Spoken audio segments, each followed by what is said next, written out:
O plenário do Supremo deve analisar hoje também uma ação que pretende declaração de inconstitucionalidade de vários dispositivos de uma lei complementar estadual que instituiu o regime de previdência dos militares e servidores do Estado de São Paulo. E aqui no estúdio está a consultora jurídica da TV Justiça, Gisele Reis, que vai explicar para a gente esse e outros processos da pauta de hoje do plenário do Supremo. Boa tarde, Gisele. Boa tarde. Bom, como é que está a votação até agora? Nós já tivemos 5 ministros que já se pronunciaram em relação a este tema. Essa ação direta de inconstitucionalidade, ela foi apresentada pelo Partido Democrático Trabalhista. E dentre esses ministros, nós temos o relator, o ministro Luiz Fux.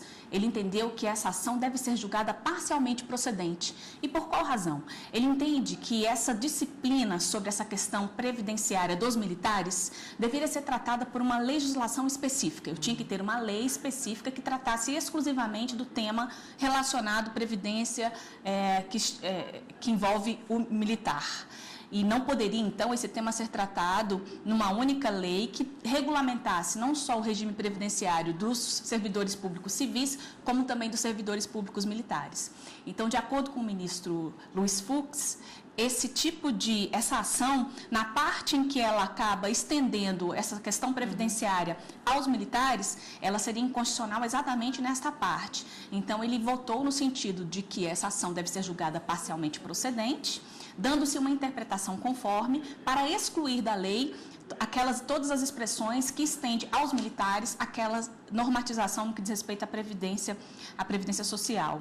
Dentro desse mesmo entendimento, votaram também a ministra Carmen Lúcia, o ministro Ricardo Lewandowski e a ministra Rosa Weber, melhor dizendo, e o ministro Dias Toffoli. O ministro Teori Zavascki, ele também já votou, mas o voto dele foi divergente. E o voto divergente foi em que sentido? Bom, para o ministro Teori Zavascki, essa lei ela é constitucional. A Constituição Federal, de acordo com a explanação do ministro, ela estabelece sim que essas questões previdenciárias elas devem ser tratadas por uma lei específica.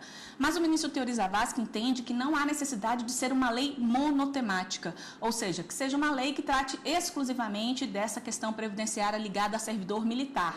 Não haveria inconstitucionalidade a lei complementar do Pará tratar, no mesmo dispositivo ali, trazer regras que sejam aplicáveis, tanto para os servidores públicos civis, quanto para os servidores públicos militares. Então, ele não vê inconstitucionalidade e, por essa razão, votou de forma divergente, entendendo que a lei é constitucional.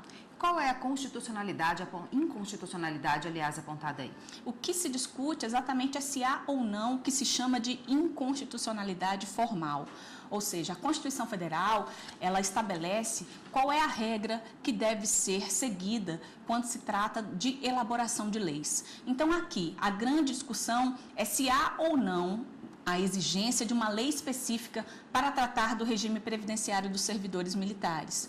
Então, esse é o grande questionamento. O que o partido argumenta é que os militares, até pela própria função que desempenham, eles são regidos, inclusive, por um estatuto próprio, o Estatuto do Militar. A Constituição Federal, ela traz ali os militares de uma maneira bem delineada, de forma diferente dos servidores civis.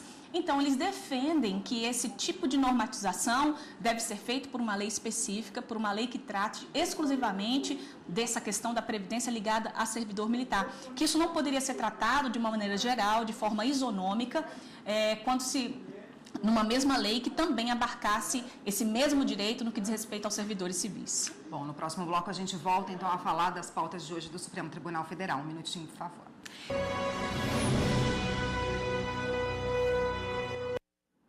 Hoje o Supremo deve analisar também se há omissão legislativa do Estado de São Paulo em editar uma lei complementar sobre os critérios diferenciados para a aposentadoria dos policiais civis e militares do sexo feminino. E a consultora jurídica da TV Justiça, Gisele Reis, vai explicar esse assunto também para a gente. O tratamento desigual em relação à aposentadoria de homens e mulheres é necessário? Por qual motivo? A Constituição Federal, ela acaba trazendo, como um princípio, o princípio da igualdade, que é aquele que estabelece que todos são iguais perante a lei e não se admite qualquer tipo de distinção. No entanto, determinadas distinções, elas são necessárias para que se alcance esse princípio da igualdade. em determinadas situações, como no caso da aposentadoria, nós vemos então critérios diferenciados quando se trata da aposentadoria do homem e da aposentadoria da mulher. E esses critérios diferenciados, que estabelecem requisitos desiguais, eles servem exatamente para assegurar uma igualdade. Então, a gente costuma, inclusive, no direito mencionar que a lei ela deve tratar de forma desigual os desiguais na medida da desigualdade. E quando assim o faz, ela o faz para poder alcançar, para poder respeitar o princípio da igualdade também previsto no texto constitucional.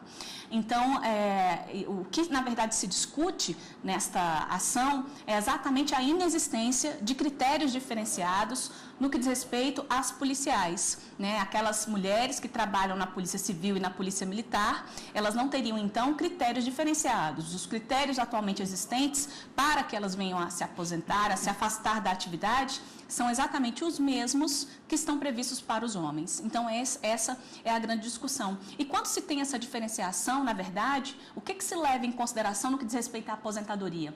O histórico de dupla jornada da mulher, o fato do abalo físico e emocional da mulher, ele é diferenciado. Então, são por estas razões que não se exige o mesmo tempo de contribuição do homem, não pode ser aplicado ao mesmo tempo de contribuição da mulher. A própria Constituição Federal já traz algumas diferenciações em relação a isso.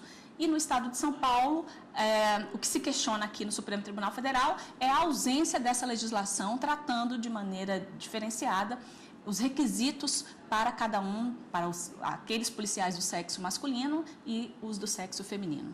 E que tipo de ação que discute esse caso aqui no Supremo e quem ajuizou? Esta ação ela foi ajuizada pelo Conselho Federal da Ordem dos Advogados do Brasil. E, diferentemente, né, nós estamos muito acostumados aqui a até comentarmos ações diretas de inconstitucionalidade. Esta também é uma ação que trata de um controle de constitucionalidade, mas ela é chamada ação de inconstitucionalidade por omissão, ação direta de inconstitucionalidade por omissão. E quando é que ela tem cabimento? Ela é cabível todas as vezes em que eu tenho um direito que está previsto na Constituição, eu tenho um direito, a Constituição ela assegura um determinado direito. Mas para a efetivação na prática, faz-se necessário de uma regulamentação. Então, muitas das vezes a Constituição ela assegura o direito, mas diz que deverá, na forma da lei, essa regulamentação deverá seguir aquilo que a lei estabelece. Então, quando eu não tenho uma lei específica que venha regulamentar o que a Constituição Federal assegurou como um direito, é possível, então, ajuizar essa ação direta de inconstitucionalidade por omissão. Ou seja, eu não tenho uma lei que trate de uma matéria específica e que seja contrária à Constituição. É exatamente o fato da não existência da lei, da omissão legislativa, que geraria inconstitucionalidade. Tá ótimo, Gisele. A gente volta a falar, então, do plenário do Supremo. Hoje, muitas matérias importantes a serem apreciadas pelos ministros. Na semana que vem, a gente volta. Ok.